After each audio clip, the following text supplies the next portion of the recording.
Ms. Bohannon. Donna Bohannon, 5343 Sea Isle Road, and please do not disregard that gentleman that just spoke to you. He has truth in what he's saying to you. 2 minutes.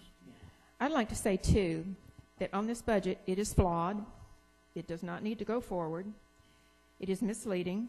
And I would like to say, too, what I said in committee, that misleading information is being given to you by the president of Memphis Light, Gas, and Water.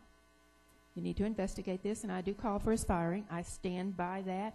I am so sorry to have to do that. But I intend that truth has no agenda. You know that. Truth has no agenda. What I need to say to you also is this, that there is no consent if there is not informed consent. These ratepayers do not have informed consent from this company. I can tell you that the 4 items that are our 4 talking points everywhere we go are in fact truth. Now, we know that informed consent can be compared to what a patient and a doctor have with each other. That's the ultimate in trust. That's, sir, pay attention, please. Yes, sir. Please. Informed consent is not what the ratepayers in Memphis are getting in Shelby County. Consider it a relationship between a doctor and a patient. They need to know the benefits and the risks.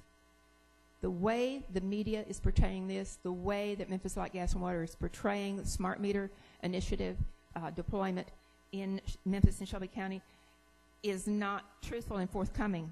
It is undebatable. It is undebatable. I need to answer that question, Mr. Harris, please. If you can ask it in completion, is we need to know if this 50,000 smart meters, which I do not want to go forward at this time, if ever, I need to know if there is an opt-out at no cost in this budget. I need to know that I need to have that yes or no answer, a guarantee. And also, those 4 things, go to our Facebook. If you haven't informed yourself yet, every piece of material is there. It's Get Smart Memphis. Please go to the Facebook. There is nothing left out there. All the truth is there. We are not getting it from Memphis Light, Gas, and Water. We are not getting it from the media, unfortunately. And there are lots of reasons why. And we know these reasons why. These things that... Ms. Bohannon, your time's up. Yes, sir. Thank you, Mr. Strickland. Thank you. Kathy Auxier, and Trudy Stamps is giving her 2 minutes to her, so 4 minutes.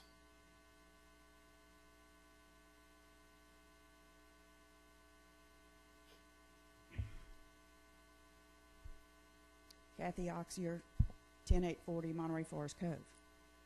As I said before, I've been through this budget. I've looked at almost every line item on this budget. I've looked at the references in the back of the budget. How much have you done? How many hours have you spent looking at this budget?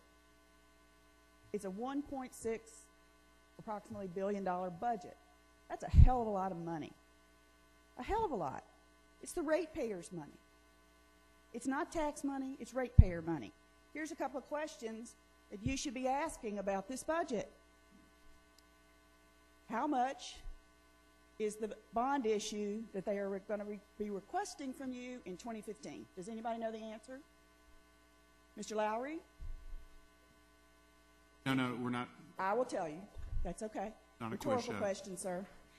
It's $20 million for the water division. The water division, $20 million, a bond issue they're going to request. It's in the budget. Also, too, meter reading expenses. That's a line item, and you have to look at it by division. They're projected to be reduced by approximately $480,000 for 2015. Okay? Meter reading expenses. That is meter readers and other people in that department. Losing jobs. Losing jobs. Next, I would ask, how many fewer employees is that anticipating throughout the company? Other line item, outside services employed. That is the exact name of the line item. Those expenses are up. $5.6 million. Outside services employed. That is an increase, like I said, of $5.6 million over 2014. How much of this is due to contracted employees? Non-W-2 employees, but contract employees. Would these be due to the increase in public-private partnerships, non-employee, but public-private partnerships. Next item, meter maintenance expense. Meter maintenance expense is up almost $1 million from this year of 2014. What's happening with the meters? Or would it be the smart meters?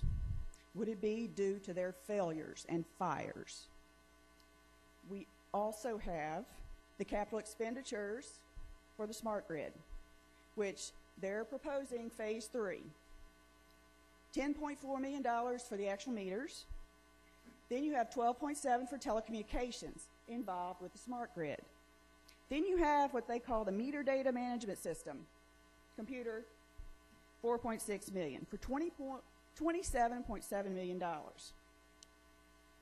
There's also an item that I've never heard before.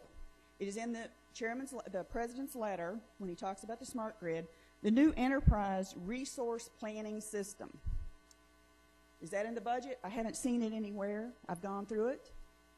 New enterprise, do you know what it is? Have you asked what that is? How much is it going to cost?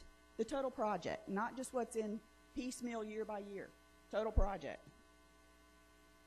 Also, too, as we saw last year, there was a nominal request for the number of smart meters, but that was exponentially increased by one of the city council members. We saw this last year when the council introduced the red light cameras, and that same city councilman increased the number to double of those red light cameras. So I asked this question: which one of you is going to double down again? Thank you. All right, the last card, I'm having trouble reading the last